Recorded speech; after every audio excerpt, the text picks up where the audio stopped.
ठाकरेंच्या शिवसेनेतून बाहेर पडणाऱ्यांना आपल्या पक्षात घेण्यासाठी चढाओढ. आगामी महापालिका निवडणुकांच्या पार्श्वभूमीवर सगळ्याच पक्षांची माजी नगरसेवकांच्या पक्षप्रवेशासाठी चढाओढ असल्याचं चित्र. तेजस्विनी घोसाळकर आज उद्धव ठाकरेंची भेट घेणार. घोसाळकरांना कालच मातोश्रीवरून भेटीसाठी बोलावणं. उद्धव ठाकरेंच्या भेटीनंतर घोसाळकर काय भूमिका घेणार याकडे लक्ष.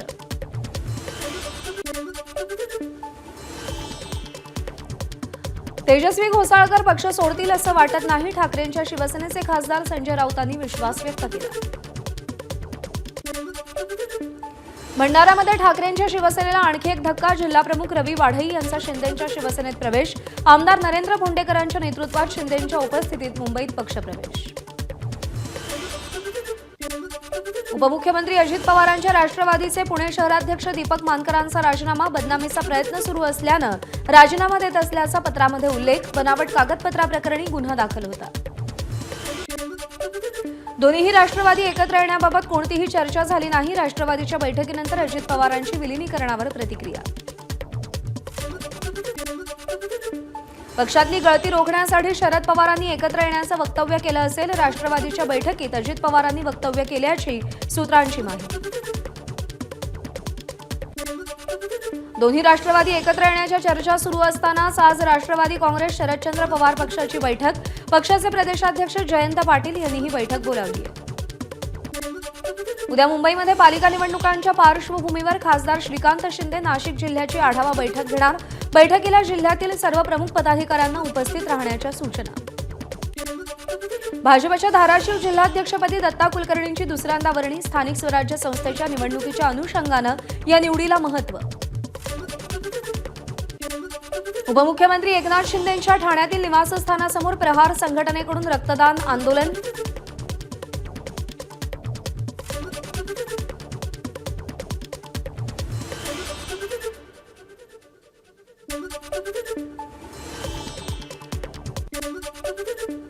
भूषण गवई यांनी आज सरन्यायाधीश पदाची शपथ घेतली. राष्ट्रपती द्रौपदी मुर्मू गवईंना सरन्यायाधीश पदाची त्यांनी शपथ दिली. राष्ट्रपती भवनामध्ये शपथविधी सोहळा पार पडला. अमरावतीचे सुपुत्र भूषण गवई 52वे सरन्यायाधीश म्हणून ते शपथबद्ध. यावेळी भूषण गवईंच्या कुटुंबियांकडून जल्लोष साजरा. पेढे वाटत आनंद व्यक्त केला. न्यायाधीश भूषण गवईंनी आज सरन्यायाधीश पदाची शपथ घेतली. भूषण गवई मूळचे अमरावतीचे रहिवासी. सर्वसामान्य परिस्थितीतून मोठे झालेत तर त्यांच्या या यशाचा आम्हाला अभिमान. त्यांच्या आई कमला गवईंची प्रतिक्रिया. सरन्यायाधीश भूषण गवईंच्या मार्गदर्शनाखाली देशाचे महत्त्वपूर्ण निर्णय. नोटबंदी, कलम 370 रद्द करणं, वैध ठरवणाऱ्या बेंचवर तसंच इलेक्टोरल बॉन्ड रद्द करण्याच्या बेंचमध्ये गवईंचा सहभाग होता. पहलगाम हल्ल्यामध्ये मृत्यू झालेल्या डोंबिवलीतील हेमंत जोशींच्या लेकाला 10वीत घवघवीत यश. ध्रुव जोशीला 10वीमध्ये 80% गुण. मात्र वडील सोबत नसल्यानं आनंद साजरा करण्याची इच्छा नसल्याची ध्रुवची भावना. पिंपरी चिंचवड शहरामध्ये मेट्रोचं काम सुरू असताना पिलरचा लोखंडी सांगाळा कोसळला. सुदैवानं दुर्घटनेत कोणीही जखमी नाही. या घटनेनं मेट्रो कामाच्या दर्जावर मात्र प्रश्न निर्माण झालाय.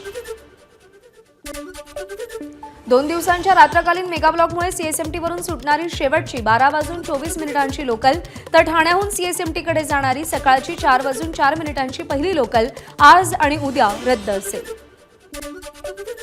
आजपासून 2 दिवस मध्य रेल्वेवर मेगाब्लॉक. कांजूरमार्ग ते भांडूप विभागात पाईपलाईन पुलाचं गर्डर उतरवण्यासाठी आज आणि उद्या मध्यरात्री 1:15 ते पहाटे 3:15 वाजेपर्यंत मेगाब्लॉक.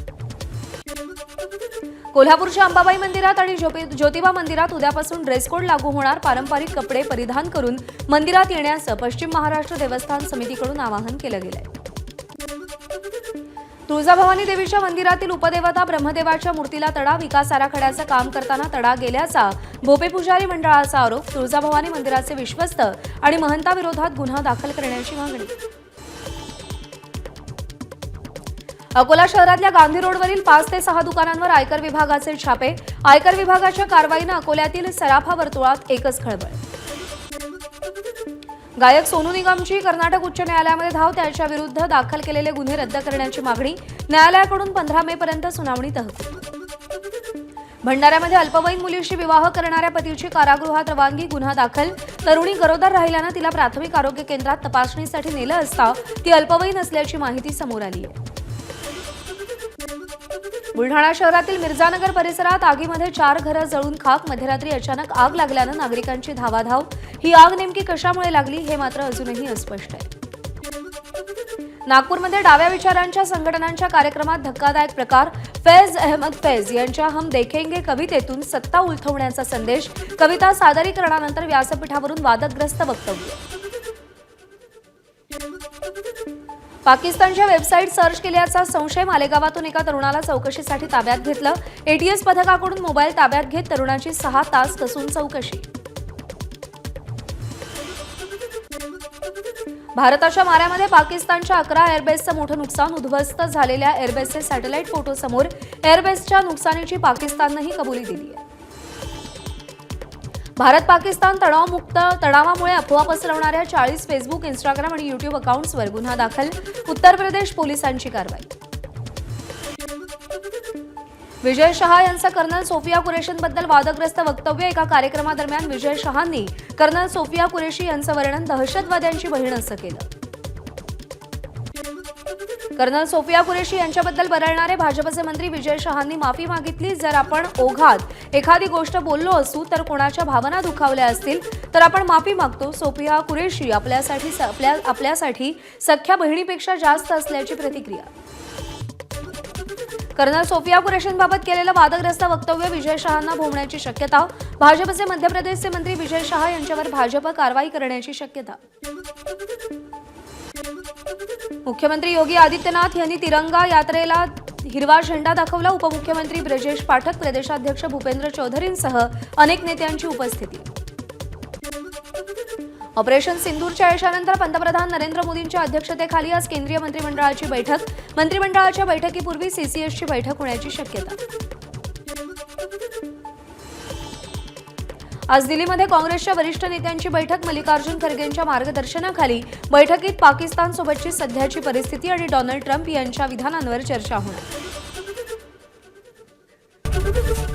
एबीपी माझा, उघडा डोळे बघा नीट.